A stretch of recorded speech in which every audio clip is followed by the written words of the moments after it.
전 성결대 총장이셨던 그 김성영 목사님의 글에서 발췌한 글입니다.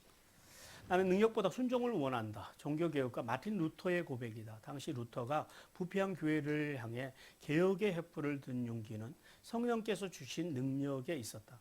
그러나 그는 능력보다 순종하는 편을 택하겠다고 고백했다. 능력은 순종에서 나온다. 어거스틴이 주여 많이 명령하시옵소서, 그리고 명령하신 것을 주시옵소서라고 기도한 것도 하나님은 명령에 순종하는 자에게 그것을 감당할 능력 또한 주신다는 깨달음의 표현이다. 초대 안디옥 교회 주교 이그나티우스는 주후 107년 순교를 당했다. 처형이 임박하자 성도들은 그의 구명을 위해 총독에게 탄원했다. 그러나 그는 차라리 맹수의 이빨에 갈려서 하나님의 성결한 떡이 되기를 원한다 하면서 성도들을 만류하고 기꺼이 순종함으로 순교의 제물이 되었다. 자, 우리가 창세기를요, 크게 이제 두 부분으로 나눠볼 수 있겠습니다. 전반부는 1장에서 11장입니다. 네 가지 주요 사건이 나오는데요. 창조와 타락과 그리고 홍수 심판과 그리고 인류의 번성입니다. 그리고 후반부는 12장에서 50장까지입니다. 50장은 4명의 인물, 4명의 족장을 통해서 하나님의 역사가 흘러가는데요. 아브라함과 이삭과 야곱과 요셉의 이야기입니다. 자, 오늘 본문은 이제 2대 족장으로 세워진 이삭의 이야기입니다. 그런데 이 4명의 족장 이야기가 12장에서부터 50장까지 펼쳐지는데요. 이 이삭의 이야기는 가장 짧게 성경에 기록이 됩니다. 이제 25장 19절부터 26장까지 두 장에 걸쳐서 이삭의 이야기가 이제 그려지는데요. 특별히 그 25장은 누구의 이야기예요? 쌍둥이 아들들 에서와 야곱의 이야기입니다. 그러니까 실질적으로는 이삭의 이야기는 여기 26장 딱 한 장에만 기록이 되어 있어요. 왜 그러셨을까요? 하나님께서 이렇게 짧게 기록하신 데는 그만한 이유가 있다라는 거예요. 성경에서 어떤 인물에 대해서 때로는 한 줄로 그냥 처리해 버리시는 경우가 있어요. 짧게 기록하실 때는 크게 두 가지 이유가 있습니다. 첫째는 그 인생에 대해서는 더 이상 할 말이 없다라는 거예요. 기가 막혀서 할 말이 없어서 짧게 기록하신 경우도 있고요. 또 이삭과 같이 이렇게 비교적 짧게 기록하신 것은 그래도 이삭이 하나님 앞에서 굴곡 없는, 우리가 이삭하면 제일 먼저 생각나는 게 뭐예요? 순종의 사람. 예, 순종의 인생을 살았기 때문에 하나님께서는 이삭이 크게 헷갈리는 인생을 살지 않았기 때문에 이제 하나님께서 이렇게 이제 짧게 기록하게 하셨다라는 사실입니다. 자, 오늘 26장에서 특별히 이제 그 이삭의 평생에 있어서 헷갈리는 사건이 딱 한 번 있는데요. 이게 바로 그 흉년을 피해서 그랄로 내려갔다가 생긴 문제입니다. 오늘 하나님께서는 오늘 본문 말씀에서는 흉년을 피해서 그랄로 내려간 이삭이 그곳에서 하나님의 언약을 받아요. 그랄에서.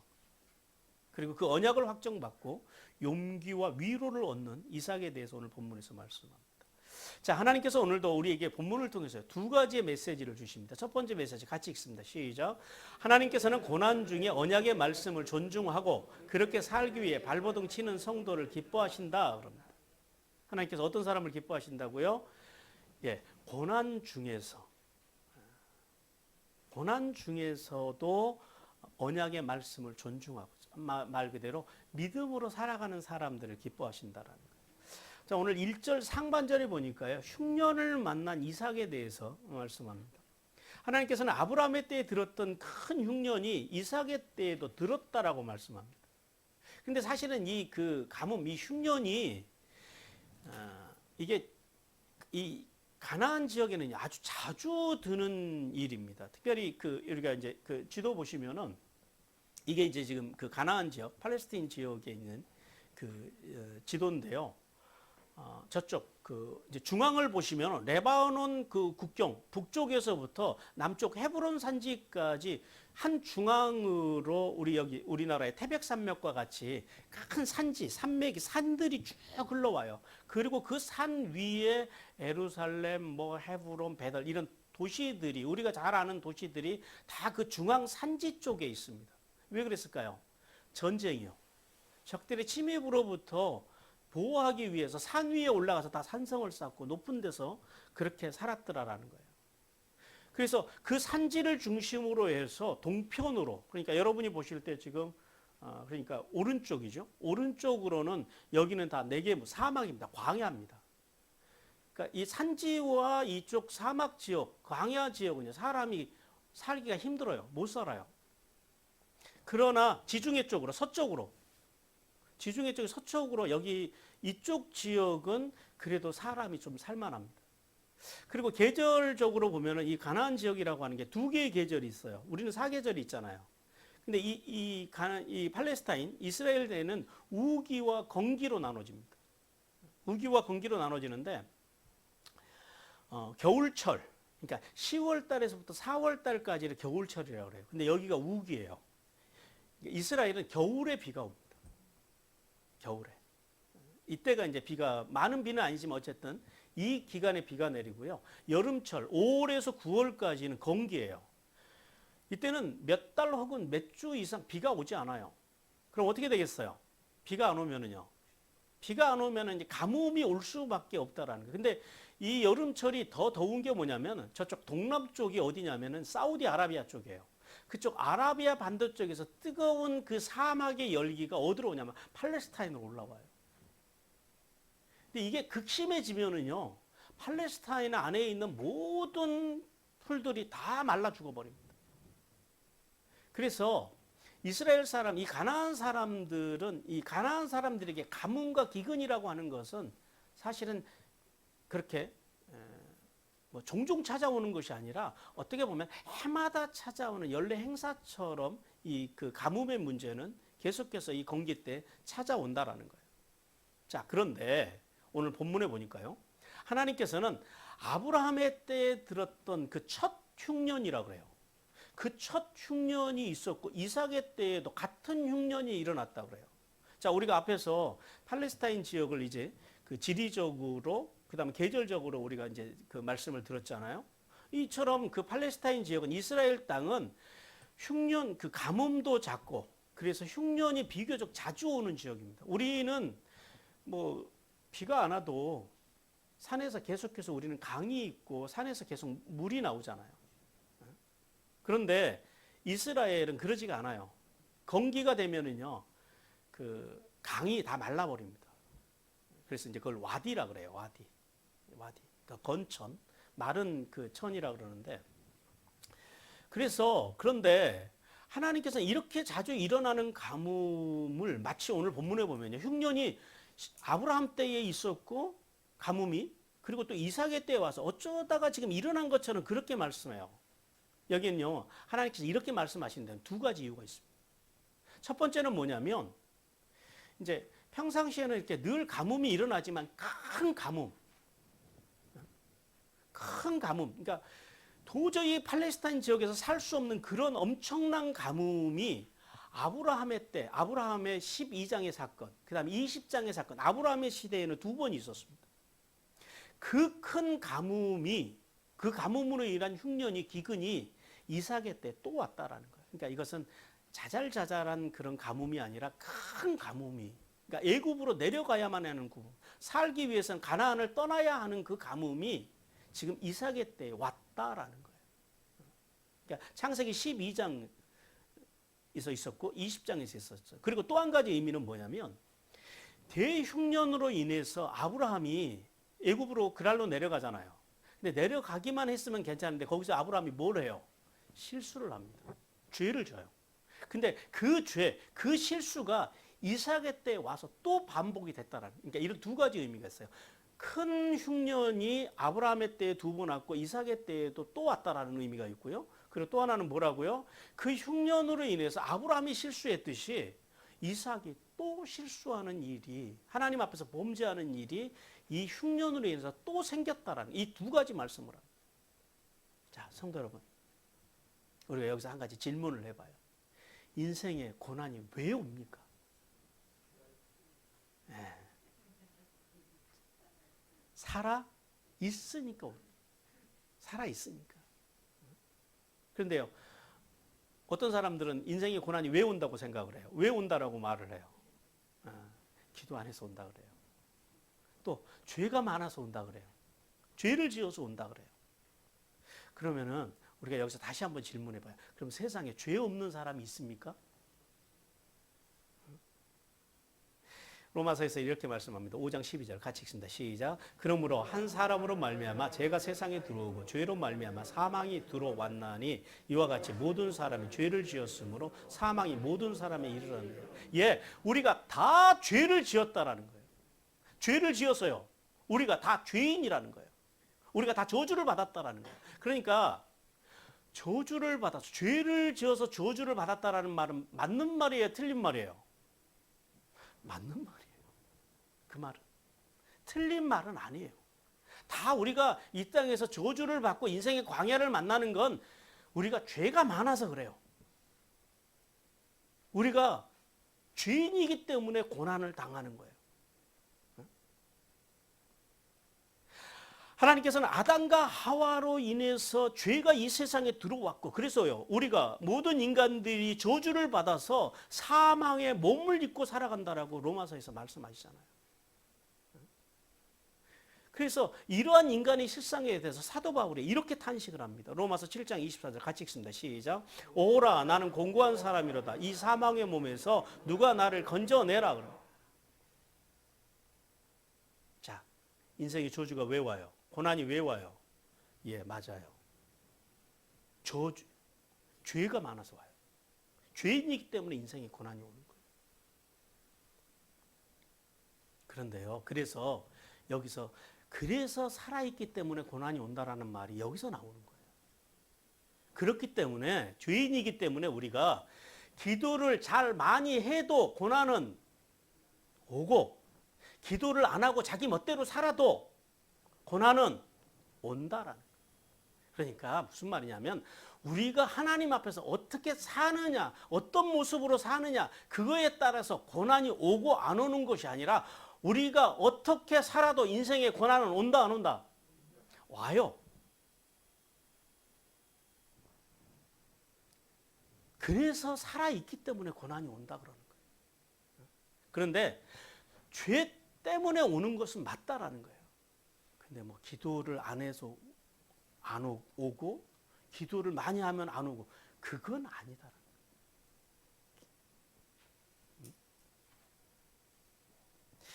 여러분, 우리가 아담의 후손으로 육신을 입고 몸을 입고 살아가는 동안 인생의 고난은 계속해서 옵니다. 하나님께서는 믿음의 조상 아브라함이든 이대 족장 이삭이든 모든 인간은요 저주를 받았기 때문에 살아있는 동안에는 계속해서 고난이 온다라는 사실을 기억하라라고 말씀합니다. 그러므로 우리가 이 세상을 살아가면서요 인생의 고난이 오는 것을 그래서 이상하게 여기지 말라라는 거예요. 인생의 고난은요 오는 것이 그게 맞는 거예요. 인생의 고난이 안 오는 것이 이상한 거예요. 안 오는 게 이상한 거예요. 근데 그건 뭐 안 올 일은 없거든요. 누구나 다 오거든요. 여러분 기억하세요. 우리가 말씀과 예배와 기도로 살아도 인생의 고난은 온다 안 온다? 네, 와요.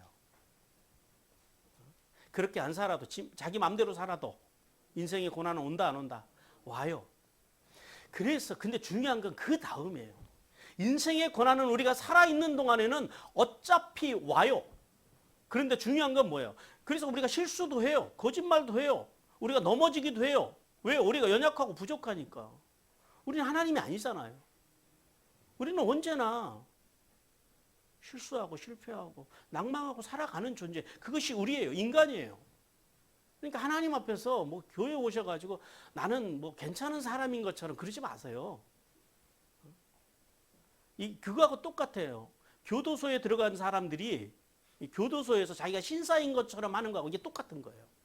아니 죄를 졌으니까 교도소에 갔잖아요. 근데 마치 죄 없는 사람인 것처럼 이거하고 똑같다라는 거예요. 중요한 건 그 다음이라는 거예요. 우리가 실수해서 교도소 갈 수도 있어요. 실수해서 암도 걸릴 수 있어요.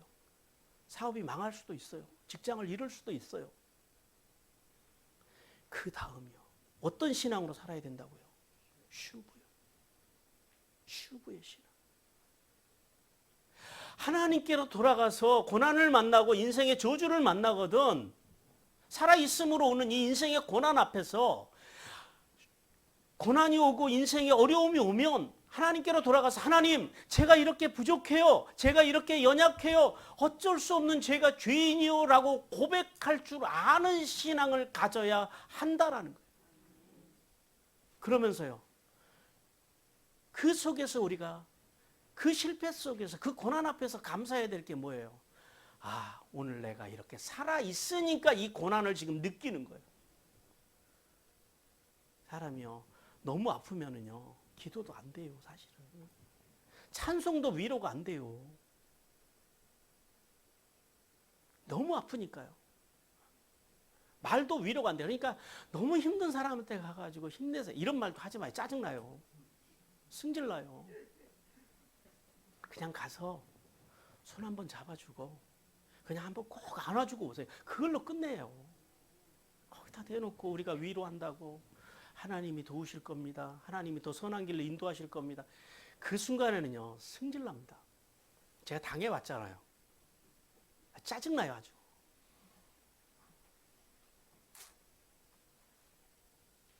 그러나 우리는요.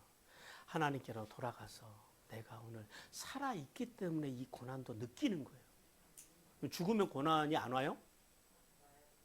죽어도 고난이 와요. 근데 죽으면은요, 단지 오는 고난을 알아요, 몰라요? 그 차이라는 거예요. 그러니까 내가 오늘 고난을 느낀다고 하는 거, 그것은요, 오늘 내가 여기 살아있다라는 거예요. 그래서 고난이 오면 하나님 앞에 감사하세요. 고난이 느껴지거든, 하나님, 내가 살아있어서 감사합니다라고 하나님 앞에 감사하세요. 그리고 그 고난을 통해서 하나님께서 고난을 통해서 요셉을 총리로 만드셨듯이 그 고난을 통해서 오늘 저를 여기 세우셨듯이 그 고난을 통해서 저와 여러분이 오늘 여기서 만났듯이요. 하나님의 고난에는요. 뜻이 있다고요. 그냥 오는 고난은 없다라는 거예요. 하나님께서 한마음 교회를 세우시기 위해서요. 한마음 교회라고 하는 국화꽃을 피우기 위해서 봄부터 소쩍새가 그렇게 울었다고요. 우리가 아팠지만 힘들었지만 고통스러웠지만 그 시간을 통해서 우리가 한마음 교회를 이루었고 그래서 여기서요. 이렇게 우리가 평안하게 이렇게 영광스럽게 하나님을 예배하고 설교가 어렵습니다. 기내 해도요. 하나님의 말씀 안에서 우리가 살아갈 수 있는 복을 지금 누리고 있잖아요. 그래서 고난은요. 유익이에요. 그래서 시편 기자가 그래요.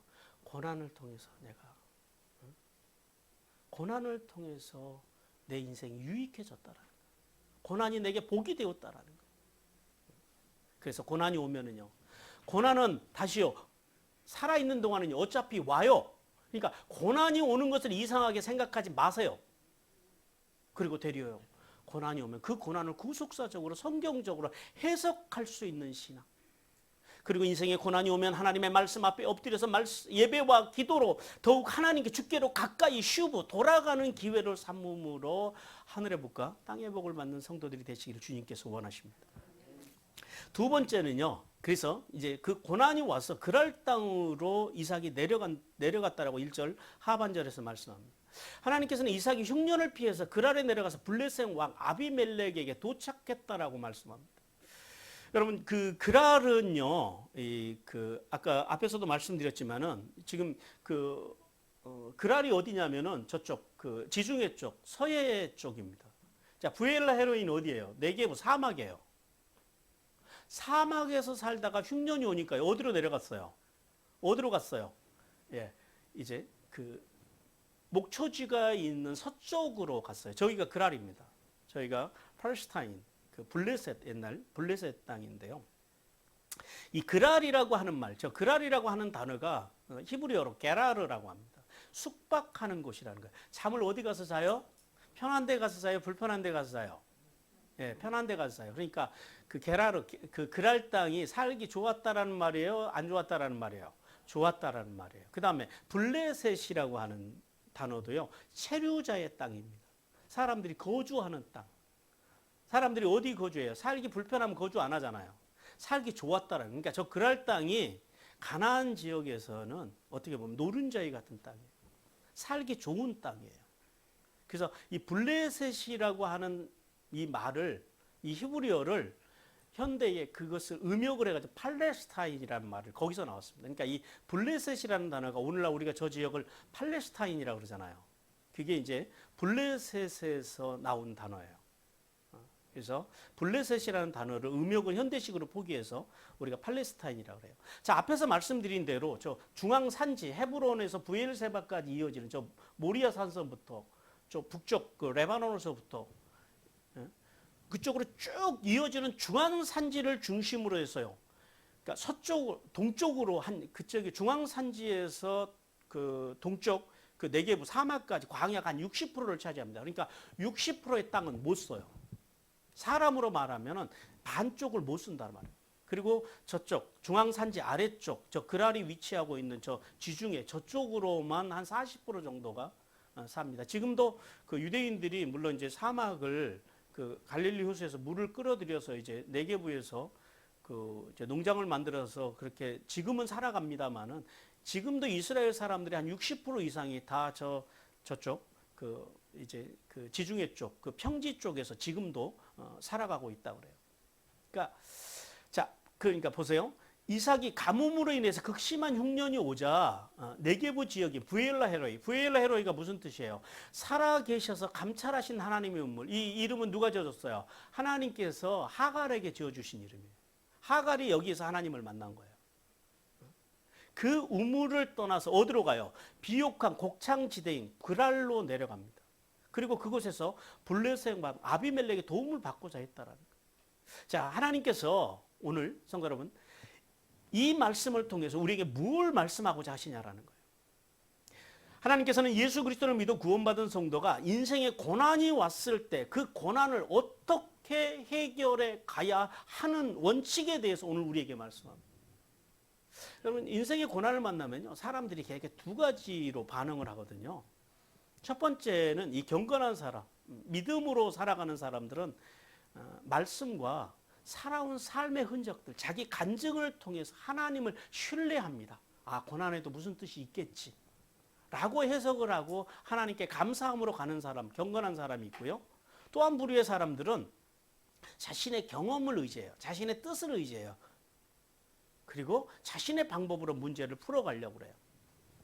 야고보서 3장 13절에서 이렇게 말씀합니다. 같이 읽습니다. 시작. 너희 중에 고난 당하는 자가 있느냐? 그는 기도할 것이요. 그럽니다. 자, 인생의 고난은 왜 온다고요? 살아있으니까 와요. 여기서 너희는 그래서 누가 되는 거예요? 우리가 되는 거예요. 예수 잘 믿어도 고난 와요. 그래서 하나님께서는 성도가 인생의 고난, 즉 목마름, 수치, 질병, 전쟁, 헐벗음, 핍절, 재앙, 사망, 절망, 여러 가지 이런 인생의 고난을 만났을 때 어떻게 해야 되냐라는 거예요. 먼저 뭘 하래요? 살아계셔서 감찰하시며 당신의 자녀들의 인생을 실수 없이 인도하시는 그 하나님을 신뢰하라라는 거예요. 그 신뢰하라는 말은 하나님의 뭘 신뢰하라라는 거예요? 하나님의 말씀을 믿으라라는 거예요. 여러분 신앙은요 하나님의 말씀을 믿는 게 신앙이에요. 우리는 교회 다니면 자기가 본인이 하나님을 믿는다라고 착각을 합니다. 교회를 다니면서 하나님의 말씀을 안 믿으면요 그것을 믿음이라고 하기에는 우리가 상당히 좀 생각을 많이 해봐야 됩니다.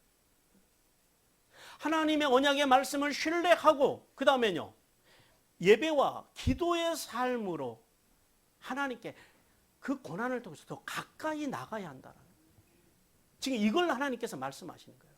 자, 다시요. 인생의 고난은요. 어차피 살아가는 동안 인생의 고난은 와요. 근데 그 고난 때문에 놀라서 하나님 어떻게 나한테 이러실 수 있어요? 내가 하나님을 위해서 교회를 위해서 그동안 어떻게 살았는데요? 하나님 실수하시는 거 아니에요? 라고 하면은 안 된다고요. 하나님은 결코 실수하지 아니하신 하나님이심을 믿으라고 주님께서 말씀하십니다. 그리고 그 고난을 가지고 주님께로 더 가까이 가라라는 거예요. 그분의 말씀을 믿고 그 말씀을 가지고 예배와 기도의 삶으로 더 적극적으로 나가 모든 우리의 인생의 상황을 보고 듣고 아시는 그 하나님의 손길을 바라보는 그 신령한 믿음의 눈을 가지라고 오늘 주님께서 우리에게 말씀합니다. 이것이 살아있는 동안 인생에서 만나는 이 고난을 극복하는 진정한 비결이라는 사실을 깨닫기를 주님께서 원하십니다. 사랑하는 성도 여러분, 살아있음으로 만나는 이 고난 앞에서 우리가 인생을 살아가다 보면 이 흔들릴 수 있어요. 괜찮아요. 흔들리는 건 누구나 다 흔들립니다. 그러나 흔들리는 것으로 끝내지 말라라는 거예요. 슈브의 신앙으로 예수님의 십자가의 은혜 앞에 나아가서 그 십자가를 그 흔들리지 않는 십자가의 언약을 붙잡고 견고하게 다시 일어설 수 있는 신앙. 그래서 그분의 말씀을 믿고 그 말씀을요 내 삶의 최고의 가치로 존중하고 그렇게 살기 위해서 발버둥 치는 신앙으로 성장해 감으로 하늘에 이스리며 땅에 기름진 복을 받는 성도들이 되시기를 주님께서 원하십니다. 두 번째 메시지 같이 읽겠습니다. 시작. 하나님께서는 말씀에 순종하는 성도와 그의 후손을 기뻐하시며 복을 주신다. 하나님께서 어떤 사람들을 기뻐하신다고요? 말씀에 순종하는 그 성도와 그 후손들을 기뻐하신다라는 거예요. 오늘 2절과 4절 말씀을 보니까요. 지시한 땅에 거주하라고 하나님께서 이삭에게 말씀하십니다. 하나님께서는 이삭에게 임재하셔서 애굽으로 내려가지 말고 야 그날까지 여기까지면 됐어. 여기서 더 이상 움직이지 마. 이제 이 말씀이에요. 그리고 이제 가뭄이 흉년이 더 온다 그래도 네 아버지처럼 애굽으로 가지 말고 내가 지시하는 땅, 이 팔레스타인 땅, 가나안 땅 여기에 거주하라고 말씀해요. 그러면 그리하면 네가 내 말을 듣고 내 말에 순종하고 이 땅에 거하면 함께 할 것이고 복을 주어서 가나안 땅을 너와 내 자손에게 줄 것이고 또 아버지 아브라함과 세웠던 그 언약을 이루어서 너의 후손을 저 하늘의 별과 같이 저 지중해 바다에 깔려있는 저 모래와 같이 번성하게 하시겠다. 그리고 더 나아가서 너의 후손을 통해서 이 땅에 메시아 예수 그리스도를 세워서 온 세상이 복을 받게 하시겠다. 그 언약이 지금 누구에게서 이루어졌어요? 오늘 우리에게서 이루어졌잖아요. 하나님께서 본문을 통해서요 이삭에게 정리를 해보면 두 가지를 명령했어요. 첫 번째는 뭐냐면 애굽으로 가지 말라라는 거예요. 그런데 이 애굽으로 가지 말라라고 하는 이 말씀이 굉장히 이게 지금 큰 말씀입니다. 그냥 이게 간단한 말씀이 아니에요. 왜냐하면 아까 우리가 팔레스타인 가나안 지역의 지리와 계절에 대해서 그 기후에 대해서 우리가 말씀을 들었잖아요. 보통 그 가나안 사람들, 고대 가나안 사람들 극심한 가뭄, 그러니까 어지간한 가뭄은 그냥 거기서 견뎌내요. 뭐 해마다 오는 거니까, 건기는 오는 거니까, 또 우기가 되면 괜찮겠지 하고 견뎌내요. 그런데 감당할 수 없는 가뭄이 와요.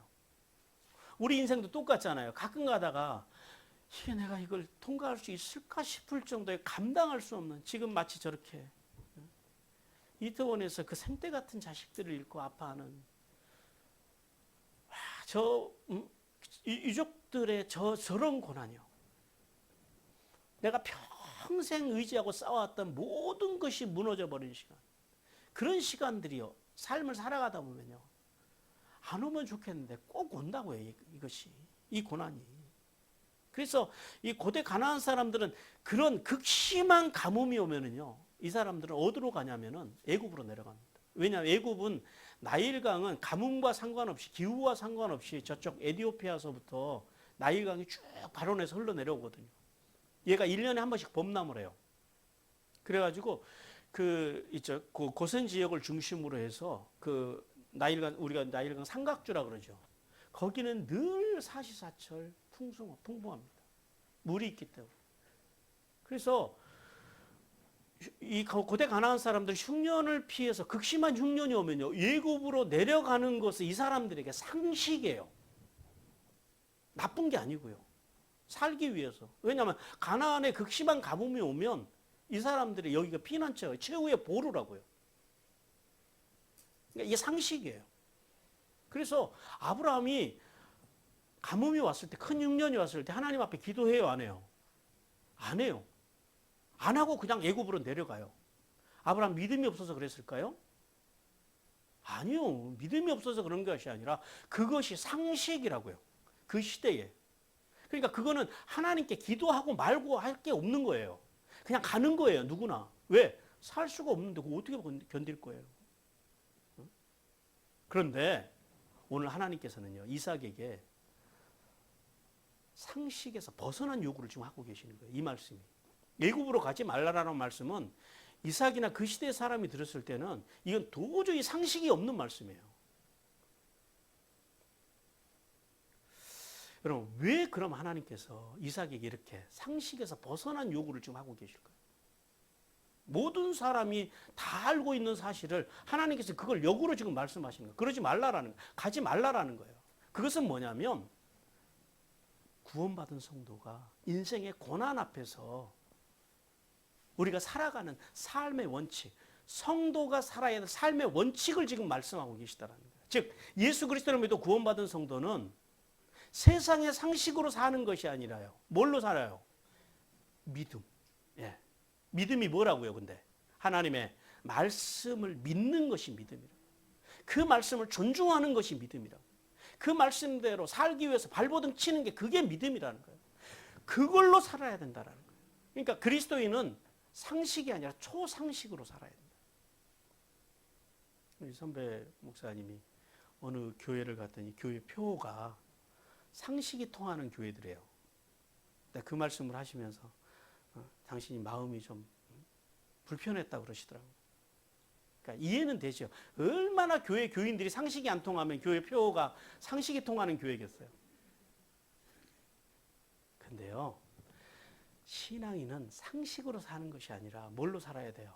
초상식으로 사는 게 신앙이에요. 초상식으로 사는 거예요. 하나님께서는 이렇게 인생의 위기가 만났을 때 초상식으로 살지 않고 상식으로 살아가는 사람들에 대해서 주님께서 이렇게 말씀하십니다. 이사야 31장 1절 말씀 같이 읽습니다. 시작.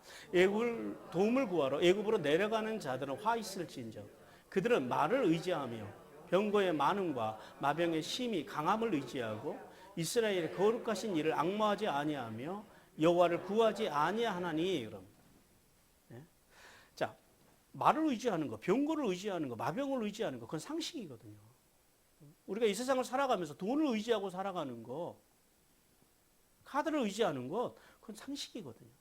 그런데 하나님께서는 하나님의 말씀, 그러니까 믿음, 하나님의 말씀을 의지하지 않고 하나님을 의지하지 않고 이제 하나님을 의지한다라는 거, 하나님의 말씀을 의지한다라는 거거든요.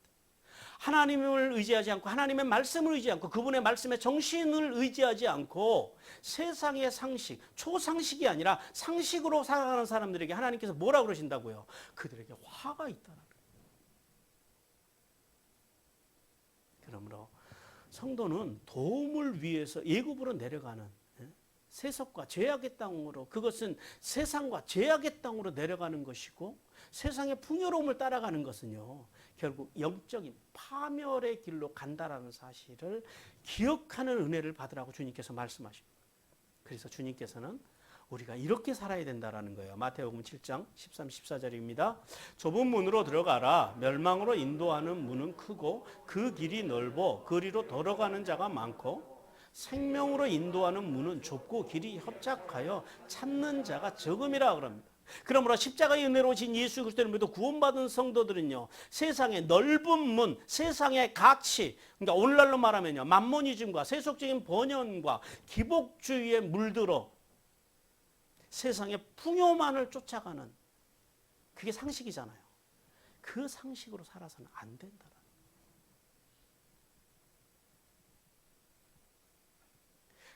그리고 뭘로 살아야 된다고요? 하나님의 말씀, 믿음, 신앙, 하나님의 말씀을 믿고 존중하고 행하는 삶, 그 삶을 여기 그 주님께서는 마태복음에서 뭐라 그러세요? 좁고 협착한 문이라고 그래요. 길이라고 그래요. 그 길이 쉽지는 않아요. 좁고 협착해요. 불편해요. 그러나 그 길이 구원의 영광으로 가는 인생, 길이라는 사실을 깨닫기를 주님께서 원하십니다. 여러분, 우리가 넓고 편한 길은요, 길을 쓰고 가봐야 다 100년이에요. 앞으로 몇 년 남으셨을까요? 자, 남자분들은 평균 수명 80세로 잡으세요. 여자분들은 조금 더 하나님께서 살아가게 하셨어요. 84세로 잡으세요. 평균이요. 그럼 몇 년 남으셨어요? 그 시간을 넓고 세상의 풍요로움을 쫓아서 살다가 화를 당하는 인생을 살아갈 것인지, 아니면 좀 불편해도 어려워도 하나님의 말씀과 말씀의 원칙으로 좁은 길을 살아가다가 이 세상의 이 영화로움과는, 영광과는 비교할 수 없는 영원한 하나님의 복을, 하나님 나라의 복을 받고 살아갈 것인지, 그것을 하나님께서는 여러분에게 선택하라라고 말씀하십니다. 두 번째, 하나님께서는 이삭과 언약을 세우셨다라고 말씀합니다. 하나님께서는 아브라함에게 언약을 세우신 것처럼 이제 이삭과도 언약을 세우시는데, 이 언약의 조건이요 똑같아요. 세대가 지나도 오늘 우리도 똑같습니다. 창세기 22장 16절에서 18절 같이 읽습니다. 시작.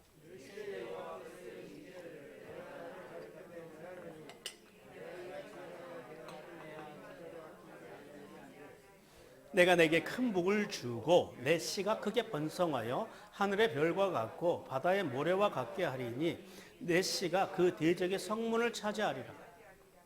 또 내 씨로 말미암아 천하 만민이 복을 받으리니 이는 내가 나의 말을 준행하였음이나 하셨다 하니라.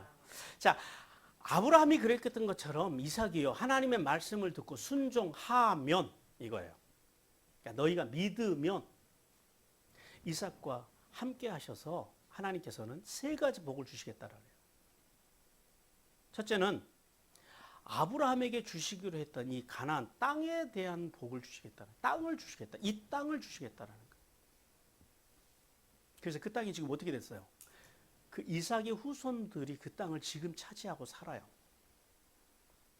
둘째, 하늘의 별과 같이 자손을 주실 것이라는 거예요. 이삭의 후손들이요, 이 땅이 어마어마합니다. 영적으로 보면 우리도 그 후손들입니다. 셋째는요, 이삭의 자손, 즉 메시아로 인해서 땅의 모든 사람에게 복을 주실 거라는 거예요. 그래서 유대인들의 그 사상 가운데 티쿤 올람이라고 하는 그 사상이 있습니다. 이게 뭐냐, 세상을 고친다라는 말이에요. 세상을 고친다. 그러니까 유대인들은 자기들이 세상에 복이 되어야 한다라고 하는 사상이 있습니다. 이제 이런 데서 나오는 거예요. 자신들의 인생이 그냥 자기만 잘 먹고 잘 사는 것이 아니라 우리로 인해서 이 세상이 잘 먹어야 된다라는 거예요. 잘 살아야 된다는, 잘 돼야 된다라는 거예요. 세상을 돕는 것. 그래서 유대인들이 이 시대가 우리 살아가고 있는 누리는 것들의 상당 부분이 유대인들의 후손들에게서 나온 게 많습니다. 유대인들의 후손들이 이 세계의 혁신을 많이 일으켜요. 새로운 것들을 많이 개발합니다. 왜냐하면 그런 기본적인 사고가 있거든요. 그래서 그리스도인들도 우리도 그런 사고를 가져요. 나로 인해서 세상이 복을 받아야 돼요. 우리는 세상에 복을 끼치는 사람들이 돼야 돼요. 성도 여러분. 그런데 문제는요, 교회를 열심히 다니고 예배도 잘 드리고 기도도 열심히 하는데 왜 많은 성도들이 구원의 확신이 부족하고 인격적인 신앙을 찾아보기가 교회 안에서 힘들고 이삭과 같이 이런 풍성한 하늘의 복과 땅의 복을 받지 못하는 사람들이 많을까요? 하나님께서는 그 이유에 대해서 성경에서 두 가지를 말씀합니다. 같이 한번 읽어봅니다. 시작. 첫째, 마지막 때가 되면 설교는 많으나 여호와의 말씀이 희귀하여 듣지 못하기 때문이라고 말씀하셨다. 아모스서 8장 11절 같이 읽습니다. 시작. 주 여호와의 말씀이라 보라 날이 이를지니 내가 기근을 땅에 보내리니 양식이 없어 주림이 아니며 물이 없어 가람이 아니요 여호와의 말씀을 듣지 못한 기갈이라. 둘째, 같이 계속 읽습니다. 시작. 둘째, 하나님의 말씀을 들어도 아브라함과 이삭과 같이 순종하고자 발버둥침이 없기 때문이라고 말씀하신다. 누가복음 7장 32절에 시작. 비유하건대 아이들이 장터에 앉아 서로 불러 이르되 우리가 너희를 향하여 피리를 불어도 너희가 춤추지 않고 우리가 곡하여도 너희가 울지 아니하였다 함과 같도다. 물이 뭘 말할까요? 설교요. 오늘 이 시대는 가히 설교의 홍수라고 해도 그게 치우침이 없을 겁니다. 왜냐하면 유튜브에 가면 어마어마한 설교들이 있고요. 뭐 CBS, CTS, 뭐 극동방송, 하여튼 뭐 채널이 엄청 많더라고요. 그런데 문제는 뭐냐면 마실 물. 하나님의 말씀이 희귀한 시대라고 주님께서 그렇게 말씀하십니다. 그리고 교회 다니는 사람들도 마찬가지. 교회 다니는 사람들이 세속적인 만모니즘, 세속적인 번영, 기복주의에 빠져서 필히 하나님의 말씀이 선포돼도요. 춤추지 않아요. 슈브 돌아오지 않아요. 말씀에 반응이 없어요. 말씀을 들어도 좋은 말이네 하고 만다라는 거예요. 그것이 삶에 와서 부딪히지 않아요. 그 말씀과 말씀의 정신으로 살려고 발버둥 치지 않는다는 거예요. 이게 오늘날 하나님의 아픔이라는 거예요. 그래서 사람들이 교회를 다녀도 오래 다녀도 아브라함과 이삭과 같은 이런 하늘의 복과 땅의 복이 없다라는 사실을 깨달으라고 주님께서 말씀하십니다. 그러므로 구원받은 성도들은요. 하나님의 말씀으로 성령 충만해져야 됩니다. 우리가 성령 충만하면은 자꾸 어떤 현상만을 자꾸 이야기하려고 그래요. 근데 성령 충만의 본질은요, 말씀 충만입니다. 말씀이 없는 성령 충만을 논하면 안 돼요. 그것은 가짜일 가능성이 상당히 높습니다. 하나님의 말씀으로 성령 충만하여져서 이삭에게 언약의 땅의 풍성한 복과 자손의 복과 그 다음에 자손을 통해서 만복이 만물에게까지 전달되는 이 복을 주님께서 오늘 우리에게 누리라고 말씀하십니다. 그 귀한 복을 누림으로 풍성한 인생을 살아가기를 주님께서 원하십니다. 자, 마지막 5절 말씀에서는 이제 아브라함의 순종에 대해서 이제 하나님께서 말씀하십니다. 하나님께서는 이삭과 이 모든 언약을 맺으신 이유에 대해서 말씀하시는데요. 왜 하나님께서 이 언약을 지금 이삭에게 주신다고 하면 이삭의 순종도 있지만은 이 순종의 이 복의 시작이 어디라는 거야? 아브라함이라는 거야. 아브라함의 순종이라는 거야. 아브라함이 말씀을 경청했고 순종했기 때문에 순종하는 너에게 그 아브라함의 복이 지금 흘러간다라고 말씀합니다. 그런데 우리가 이 말씀을 좀 자세히 봐야 돼요. 왜냐하면 12장부터 우리가 앞에 25장까지 아브라함의 생애에 대해서 우리가 쭉 하나님의 말씀을 1년 가까이 이제 들어왔잖아요. 그런데 아브라함은요, 행위로 구원을 받은 사람이 아니에요. 아브라함은 이제 행위가 아니라 그는 믿음으로 구원받고 복을 받은 사람입니다. 우리 로마서 4장 13절 같이 읽습니다. 시작. 아브라함이나 그 후손에게 세상의 상속자가 되리라고 하신 언약은 율법으로 말미암은 것이 아니요 오직 믿음의 의로 말미암은 것입니다. 그러니까 아브라함이 복을 받은 것은 하나님의 은혜와 긍휼이지 그가 뭘 잘해서 그런 건 아니다라는 거예요. 그런데 문제는 그거예요. 왜 지금 여기서 하나님께서는 아브라함의 순종을 이삭에게 자랑하고 계시냐라는 거예요. 지금 하나님이 자랑하시는 거예요. 야, 네 아버지가 이렇게 순종했어 라고 지금 이삭에게 하나님이 자랑하시는 거거든요. 왜 그랬을까요? 이게 어떤 의미를 가질까요? 아브라함이 우리가 지금까지 살펴봤지만은 말년에 이제 대선지자의 모습을 갖추긴 했지만 그 전까지는요, 얼마나 아브라함이 헛갈리는 인생을 살아갑니다. 근데 하나님께서 여기서 말씀하고 싶은 건 그거예요. 아브라함이 비록 부족하고 연약한 인생이었어요. 그런데 아브라함은요, 인생을 살아가면서 만나는 그 고난 앞에서 부족하고 연약한 인생으로만 살지 않았다라는 거예요. 어떻게 살았어요? 부족한 인생과 연약한 인생을 가지고 살다가 넘어지고 인생의 고난을 만나면요, 아브라함이 뭘 잘했어요? 슈브요, 돌아오는 거. 하나님께로 슈브, 돌아와서 슈브의 신앙을 가지고 하나님의 사랑, 즉 하나님의 은혜와 진리의 말씀을 어떻게 했다고요? 믿었다고요. 신앙했다라고. 그 말씀을 존중했다고요. 그렇게 살기 위해서 발버둥 쳤어. 지금 이 말씀을 하고 계시는 거예요. 아브라함이 완벽하게 순종했다. 이게 아니다라는 거예요. 성도 여러분. 그러므로 하나님이 기뻐하시는 순종이라고 하는 게 뭘까요? 하나님이 기뻐하시는 순종이란 이런 거예요. 참된 순종이라고 하는 것은 하나님의 말씀을 머리로 이해되어야 순종하는 것. 그것은 참된 순종이 아닙니다. 물론 그것도 참된 순종이긴 해요. 근데 그건 그렇게만 하려고 하는 것은 참된 순종이 아니다라는 거예요.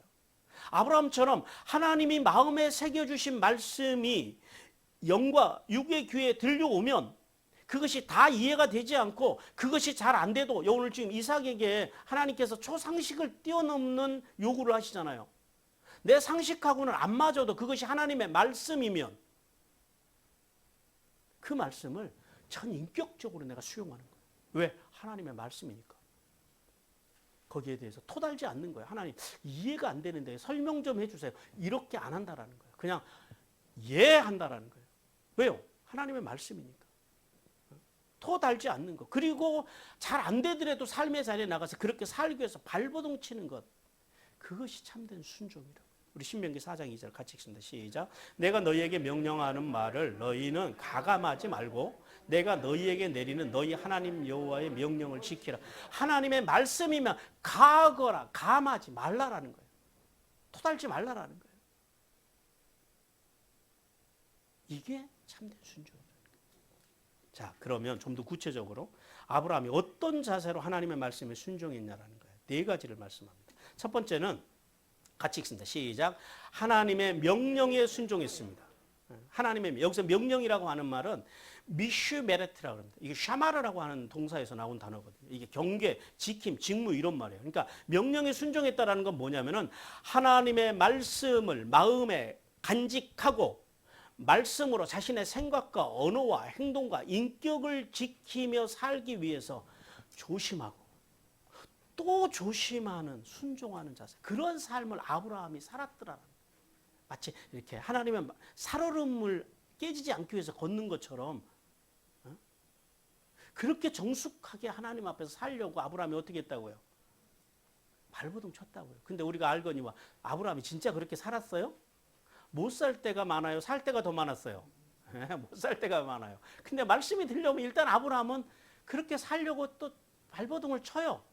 하나님은 그걸 귀히 여기셨다라는 거예요. 그다음 두 번째는요. 같이 읽습니다. 시작. 하나님의 계명에 순종했다라고 말씀합니다. 이 계명이라고 하는 건 미츠와 명령이에요.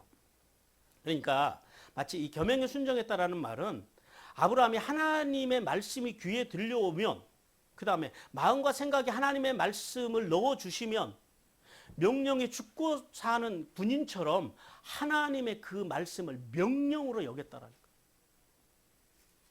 그래서 죽기 살기로 그는 하나님의 말씀대로 살아보려고 발버둥 쳤다라는 거예요. 그런 의미입니다. 세 번째 같이 읽습니다. 시작. 하나님의 율례에 순종했다라고 말씀합니다. 여기서 율례라고 하는 것은 뭐냐면 법률, 뭐 칙령, 법규 이런 말이에요. 이게 새기다라는 말이거든요. 허코라고 하는 동사인데요.